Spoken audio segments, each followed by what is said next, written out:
이 시간 우리에게 주시는 말씀은 구약성경 예레미야 애가 3장 19절부터 33절까지 말씀입니다.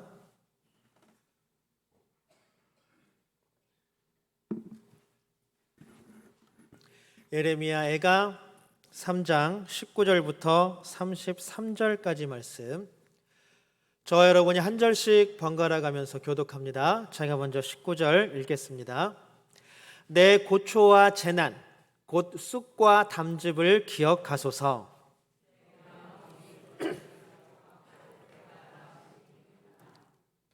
이것을 내가 내 마음에 담아두었더니 그것이 오히려 나의 소망이 되었사옴은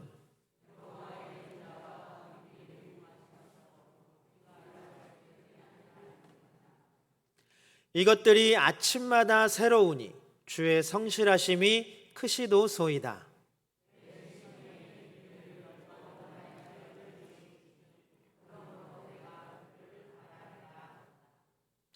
기다리는 자들에게나 구하는 영혼들에게 여호와는 선하시도다.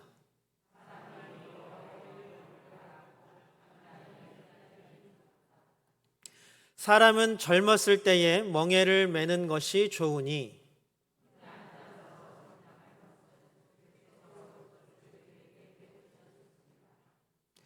그대의 입을 땅의 티끌에 댈지어다. 혹시 소망이 있을지로다.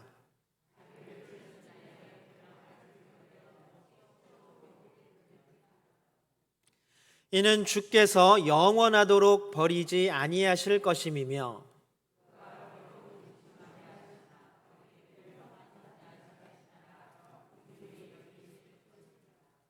함께 읽겠습니다.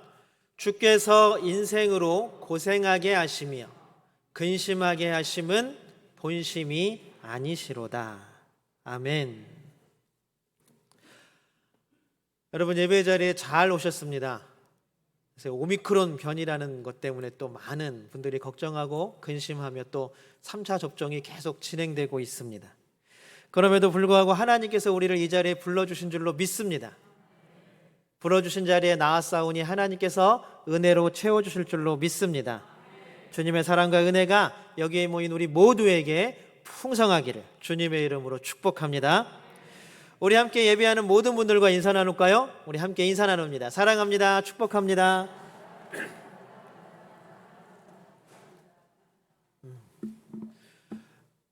그래도 요즘은 웃으시는 분들이 많아진 것 같아요. 여러분들 일부러라도 웃는 걸 연습해야 된대요. 거울 보면서 스마일하는. 그래서 항상 우리가 그냥 혼자 걸어갈 때라도 웃으면 좋잖아요. 길에서 마주쳐 오는 사람이 웃고 있는 얼굴이면 우리도 기분이 좋아지지 않겠습니까? 마주쳐 오는 사람이 웃기를 바라는 게 아니라 마주쳐 가는 우리가 먼저 웃으면 더 참 좋을 것 같습니다. 우리 하나님께 믿음의 고백 올려드리겠습니다. 우리 두 손을 하늘을 향해 번쩍 들고 믿음의 고백 하나님께 올려드립니다. 하나님, 좋습니다. 감사합니다. 사랑합니다. 하나님이 하시면 무엇이든지 다 이루어집니다. 하나님, 좋습니다. 감사합니다. 사랑합니다.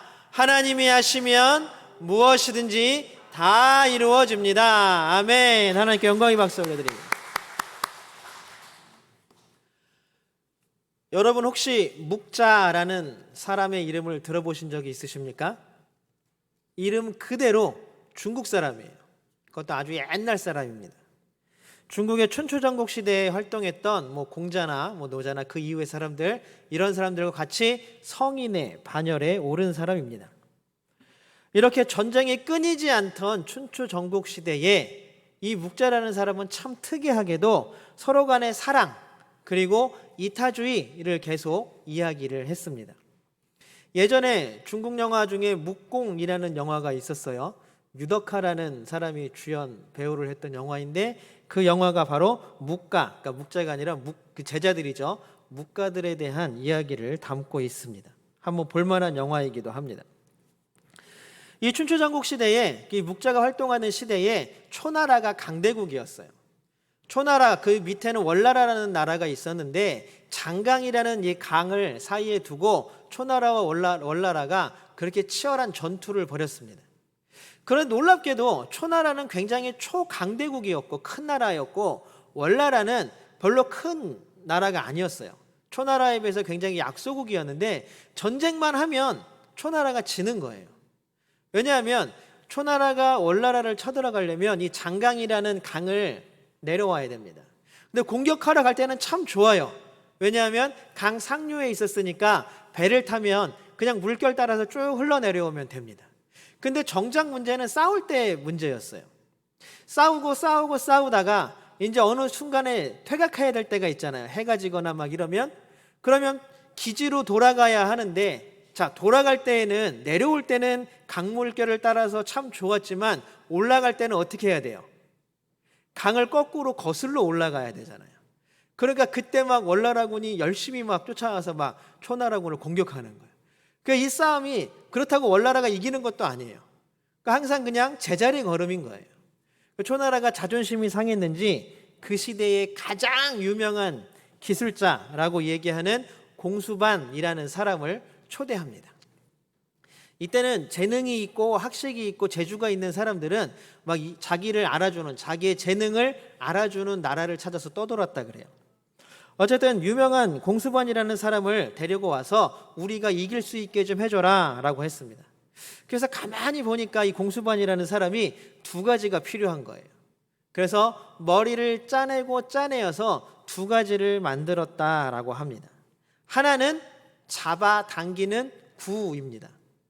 이게 구가 뜻이 뭐냐면 갈고리라는 뜻이에요. 갈고리. 잡아당기는, 그래서 갈고리를 구라고 얘기한다고 합니다. 그래서 갈고리인 구를 만들었습니다. 나머지 하나는 뭐냐 하면 밀어낼 거, 막을 거. 이거 뭐냐 하면 닥쳐오는 상대방을 밀어내는 거예요. 자, 그래서 완전히 상반된 두 개를 만든 거예요.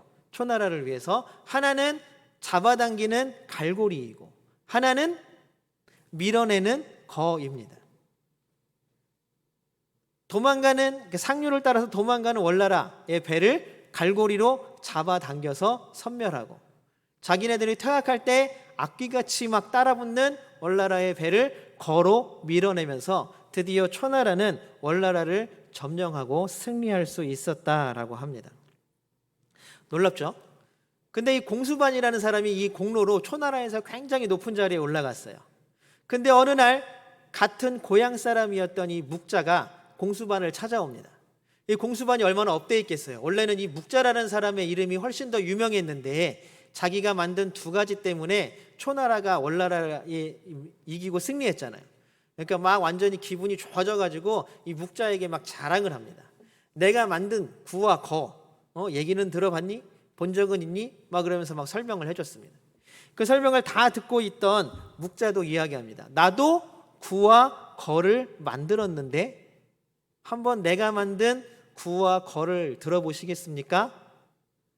네가 무슨 구와 거를 만들어? 그러면서 얘기는 한번 들어보자 라고 얘기했더니 묵자가 이렇게 얘기를 합니다. 묵자의 구는 사랑으로 끌어당기는 구입니다. 묵자의 구는 사랑으로 상대방을 끌어당기는 구입니다. 그리고 거는 공소나무로 거리를 두는 거입니다 라고 말했다고 합니다.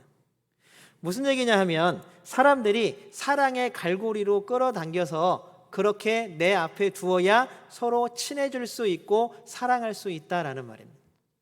그러나 너무 끌어당겨서 친해지다 보면 서로 간에 예의를 지키지 않고 함부로 대하기 때문에 예의, 그러니까 밀어낼 거, 예의로 공소나무로 거리를 두는, 밀어내는 거. 저는 이렇게 구와 거 두 가지를 만들었습니다 라고 말했다고 합니다. 여러분 어떠세요? 이 말을 들으시니까 여러분들에게는 이 사랑으로 끌어당기는 구와 공소나무로 거리를 두게 밀어내는 거가 있으십니까? 어떠하십니까? 근데 이 말이 요즘 한국에서도 유행하는 말이 하나 있어요. 똑같은 말, 비슷한 말. 젊은 사람들이 많이 쓰는 말인데 뭔지 아세요? 밀당. 밀고 당긴다는 거죠. 이거는 전략적인 얘기지만 묵자가 얘기한 것은 진심에 대한 마음입니다. 어떤 이들은 갈고리를 사용해서 공수반과 같이 다른 사람을 해치고 죽이는 무기로 사용합니다. 밀어냄으로 말미암아 그 사람과 나를 분리해냅니다. 그러나 묵자와 같은 사람들은 갈고리, 굴을 통하여서 사람들을 사랑으로 끌어당기기도 합니다. 그리고 공손함의 예의로 그 사람과의 사이에서 예의를 지켜나가기도 합니다. 여러분들은 만약에 구와 거를 마음 가운데 또 삶 가운데 가지고 계시다면 어떻게 사용하시겠습니까? 우리가 가진 말투, 표정, 몸짓 하나, 또 마음가짐 하나, 이것들을 통해서 누군가를 밀어내기도 끌어당기기도 합니다. 그렇다면 우리가 밀어내기도 끌어당기기도 하는 우리의 말투와 마음과 표정과 몸가짐과 여러분들은 어떻게 하시겠습니까? 하나님도 우리를 사랑의 갈고리로 잡아당기기도 하시고 또 밀어내기도 하십니다. 하지만 하나님이 하시는 일은 언제나 우리의 유익을 위한 것입니다. 여러분, 이게 믿어져야 믿음입니다. 하나님도 똑같지 뭐. 맨날 우리 못 살게 굴고 뭐 이렇게 생각하시면 우리에게는 믿음이라는 것이 점점점 작아져 갈 뿐입니다. 오늘 우리에게 주신 본문인 애가, 예레미야 애가는 바벨론에 패망한 이스라엘이 주 배경입니다. 예레미야 선지자가 이스라엘이 예루살렘이 완전히 쫄딱 바벨론에게 멸망하고 난 이후에 폐허가 된 예루살렘을 바라보면서 가슴을 치며 통곡하며 불렀던 노래가 바로 이 예레미야 애가입니다. 그러니 예레미야 애가가 얼마나 구구절절하겠습니까? 전쟁으로 인하여 예루살렘은 완전히 패망했습니다. 하나님의 아름다운 꽃이라고 불려지던 예루살렘이 돌 위에 돌 하나 남지 않고 하나님의 것이라고 여겨졌던 성전 안에 있던 모든 금, 은, 동으로 만들었던 수많은 보석으로 만들어졌던 모든 기물들까지도 다 탈취를 당했습니다. 남은 것이 하나도 없이 완전히 다 부서지고 무너져 버렸습니다. 하나님께서도 이스라엘을 돌보지 않는 것 같습니다. 조금 더 지나면 과연 하나님이 있나? 자신의 백성들이 자신의 집이 무너지는데도 개입하지 않는 하나님, 없는 거 아닐까? 아니 그런데 어쩌면 오늘 우리가 사실 19절부터 읽었지만 원래는 우리가 1절부터 읽었으면 참 좋았을 뻔했어요. 근데 너무 길어서 본문을 좀 앞에를 잘라냈는데 사실 1절부터 20절까지 보면 하나님께서 이 모든 것들 우리를 고난과 고통 가운데 몰아넣었다라고 예레미야 선지자는 이야기하고 있습니다. 우리가 한번 3장 1절을 한번 볼까요? 세 번역으로 3장 1절을 한번 같이 읽어보겠습니다. 시작. 나는 하나님의 진노의 몽둥이에 얻어맞고 고난당하는 자다. 나는 어떤 사람이 지금 내가 당하는 고난이 누구에게 온 거예요? 하나님께 온 거예요. 나는 하나님께 몽둥이로 얻어맞고 고난당하는 사람이다 라고 자신을 고백하고 있습니다. 3장 1절부터 20절까지는 하나님이 주시는 고통에 대해서 예레미야 선지자가 이야기하고 있습니다. 우리 함께 몇 절, 중간에 있는 아주 심각하다고 생각하는 몇 절만 같이 읽어보겠습니다. 먼저 2절 먼저 읽어보겠습니다. 2절입니다. 같이 읽겠습니다. 시작. 주님께서 나를 이끄시어 빛도 없는 캄캄한 곳에서 헤매게 하시고 5절입니다. 가난과 고생으로 나를 애우시며 7절입니다. 내가 도망갈 수 없도록 담을 쌓아 가두시고 무거운 족쇄를 채우시며 다시 봅니다. 8절입니다. 시작. 살려달라고 소리를 높여 부르짖어도 내 기도를 듣지 않으시며 11절입니다. 길을 잘못 들게 하시며 내 몸을 찢으시며 나를 외롭게 하신다. 17절입니다. 내게서 평안을 빼앗으시니 나는 행복을 잊고 말았다. 예레미야 선지자도 이스라엘 백성들도 더 이상 이제 하나님을 믿을 수가 없게 된 거예요. 왜? 지금 우리가 읽었던 것처럼 지금 내가 당하는 고통과 고난이 누구에게서 온 것이라고요? 주께서 나를 이렇게 만들었다. 하나님께서 나를 이렇게 만들었다. 지금 예레미야 선지자 이스라엘 백성들이 그렇게 얘기하고 있는 거예요. 기도를 해도 듣지 않으시는 하나님이십니다.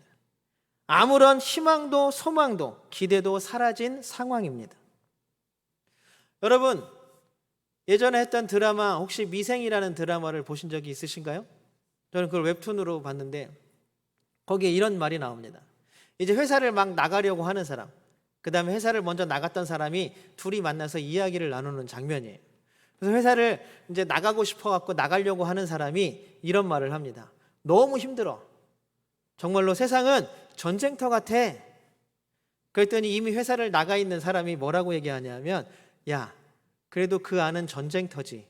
나와봐라. 여기는 지옥이야.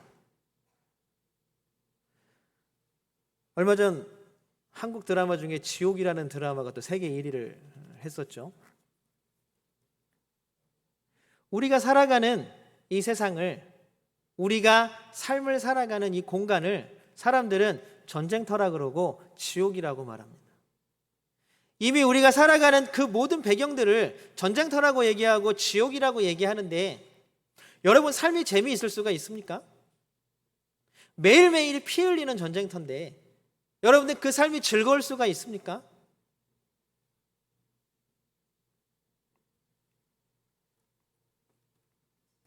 고난과 고통이 우리를 더 이상 살지 못하게 하는 것 같을 때도 있습니다.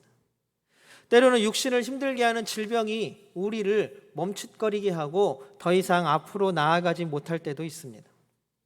질병으로 인한 통증은 우리를 설 수도 걸을 수도 앉을 수도 없게 하기도 합니다.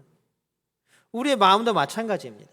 불안과 초조, 자신의 삶에 대한 불안과 자녀들의 삶에 대한 걱정과 근심, 또한 경제적인 부족함이 때로는 우리의 삶을 짓누르고 사정없이 흔들어 버립니다. 관계적인 문제들로 인하여서 친했던 사람들과 멀어지기도 하고 멀어졌던 사람들과의 관계가 아예 끊겨지기도 합니다.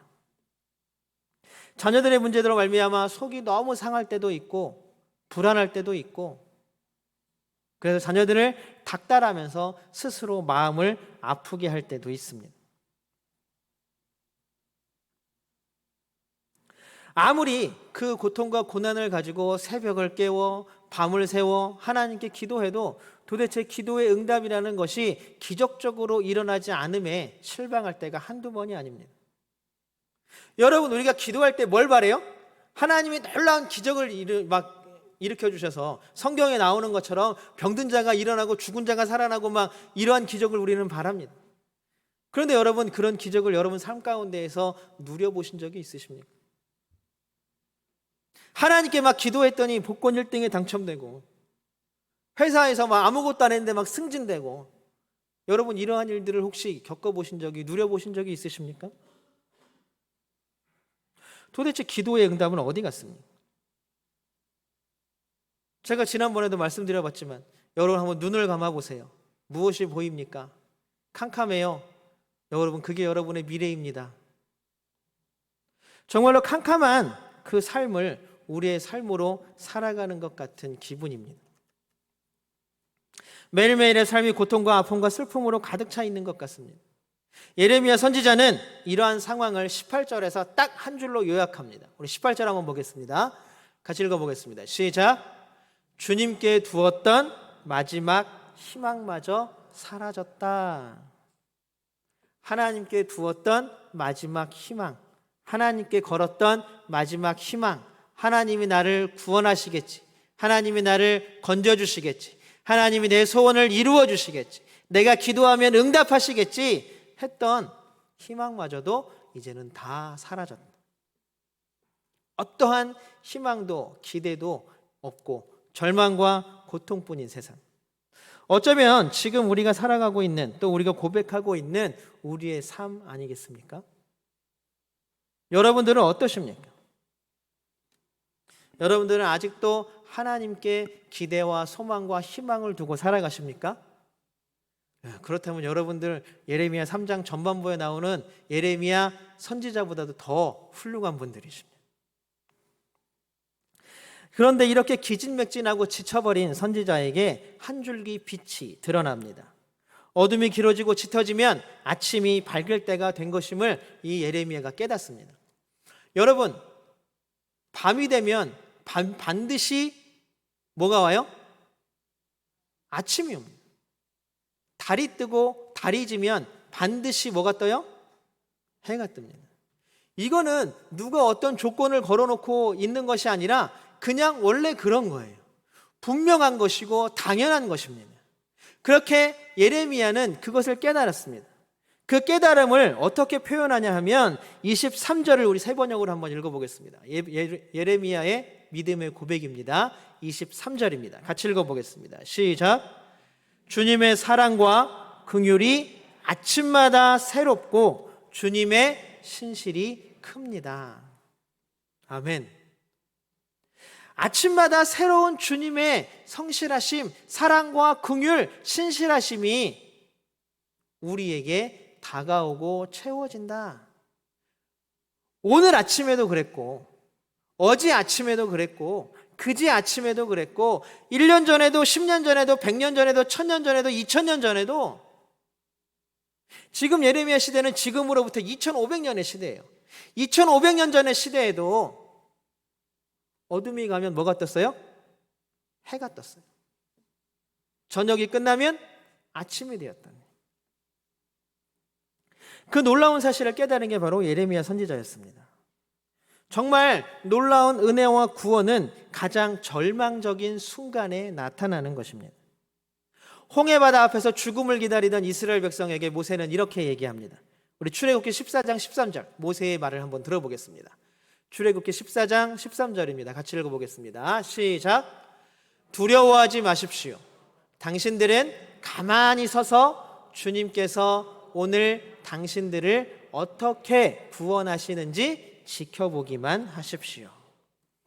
절망의 순간, 앞에는 바다예요. 더 이상 도망갈 데가 없습니다. 뒤에는 애굽의 군대, 이집트의 군대가 우리를 잡으려고 죽이려고 쫓아오고 있습니다. 뭘 할 게 없어요. 잘 싸우는 군대가 있는 것도 아니고 아이들과 양과 염소를 생활의 모든 필수품을 짊어지고 애굽에서 나온 사람들입니다. 주저앉아 울 수 있는 것밖에 할 게 없는 것입니다. 그랬더니 모세가 이때 할 말이 뭐였습니까? 백성들에게 뭐라고 얘기를 합니까? 가만히 서서 지켜보기만 해라. 하나님이 어떻게 일하시는지 가만히 서서 지켜보기만 하라는 것입니다.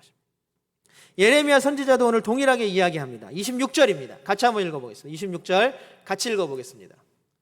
같이 읽겠습니다. 시작.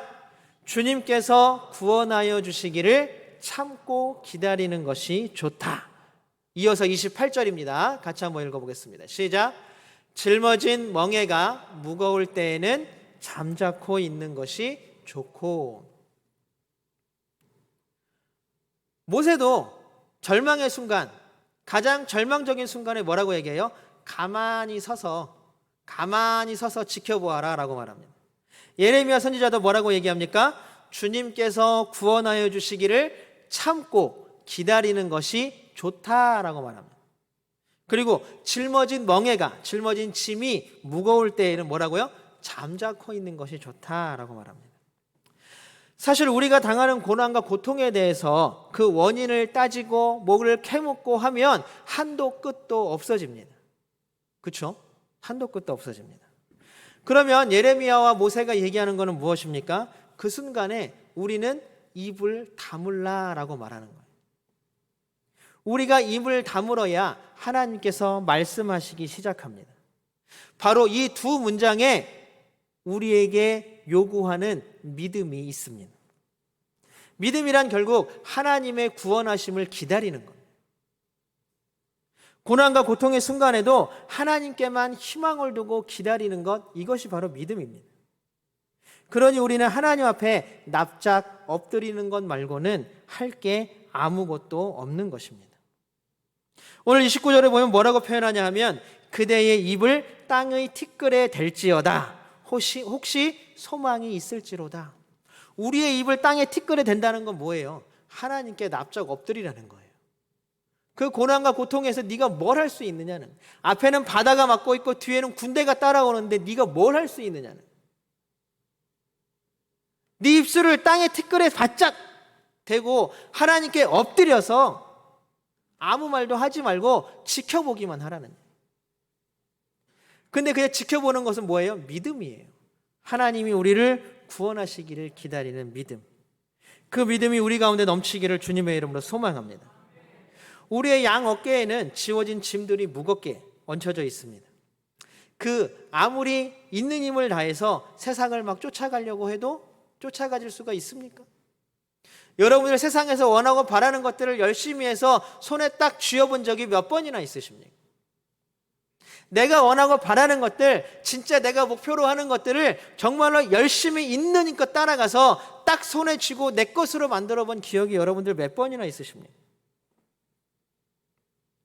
아무리 있는 힘을 다해서 쫓아가려고 내 손에 잡히지 않는 것들, 있는 힘을 다해야 하는데 그 힘을 다할 수도 없게 우리를 주저앉히는 질병과 고난과 고통과 경제적인 부족함과 또 우리에게 생기는 여러 가지 문제들이 있던 힘마저도 빼앗아가고 있지는 않습니까?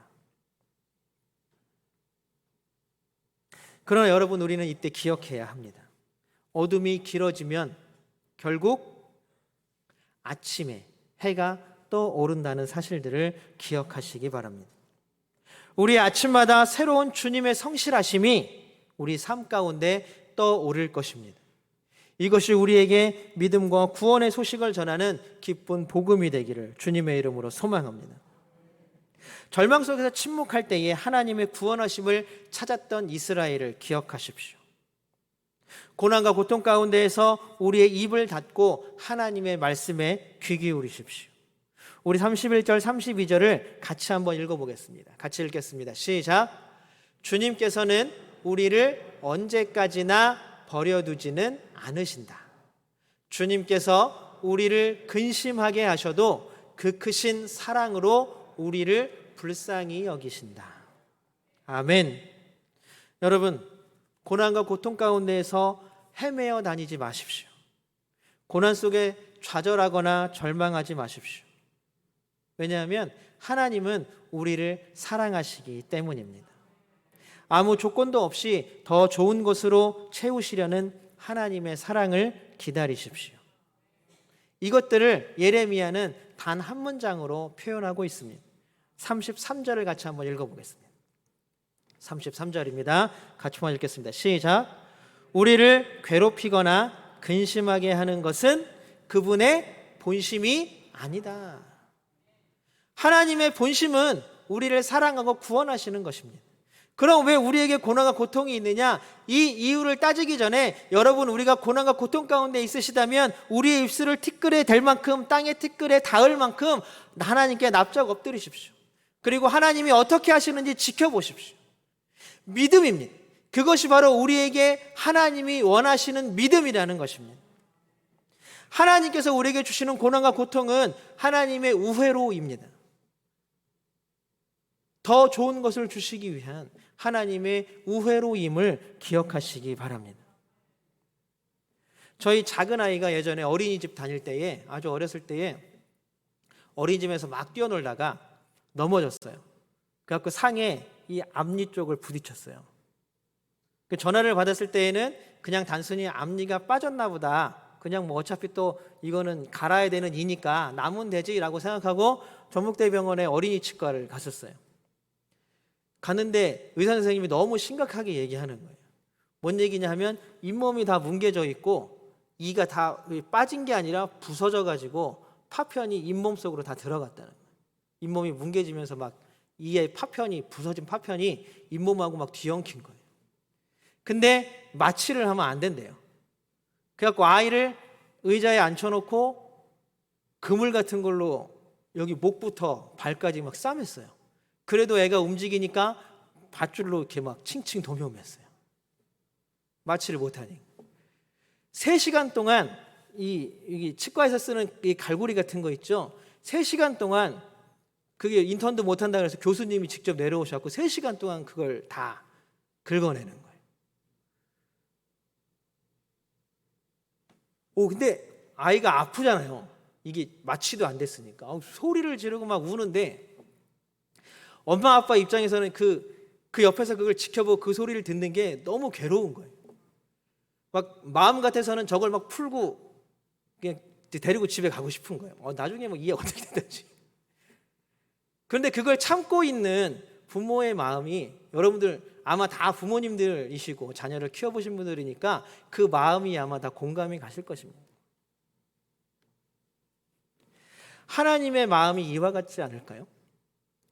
고통 속에서 몸부림치면서 울고 있는, 고난과 고통 가운데에서 그 울음소리를 터뜨리고 아프다고 비명 지르고 소리 지르고 있는 우리들을 바라보시는 하나님의 마음이 그와 같지 않겠습니까? 다 아프고 다 치료가 돼야 우리의 삶이 더 나아진다는 것을 하나님은 분명히 알고 계신다라는 사실입니다. 사랑하는 성도 여러분, 지금 고난과 고통의 시간을 보내고 계십니까? 걱정과 근심이 우리의 삶을 점점 잠식하고 먹어들어가고 있습니까? 다시 한번 말씀드립니다. 힘을 내십시오. 용기를 내십시오. 그리고 두려워하지 마십시오. 그냥 그 아픔 가운데에서도 납작 엎드려 하나님을 향하여서 우리의 몸을 트십시오. 하나님께 초점을 맞추십시오. 하나님께서 이 시간이 지나가면 분명히 아침을 주시고 밝은 해를 띄워 주실 줄로 믿고 기다리십시오. 그것이 바로 우리가 해야 할 일입니다. 우리가 납작 엎드려 기다리면 하나님께서는 분명히 아침에 해를 뜨시게 하는 것과 같이 우리의 삶을 평안의 복으로, 평안의 은혜로 인도하여 주실 줄로 믿습니다.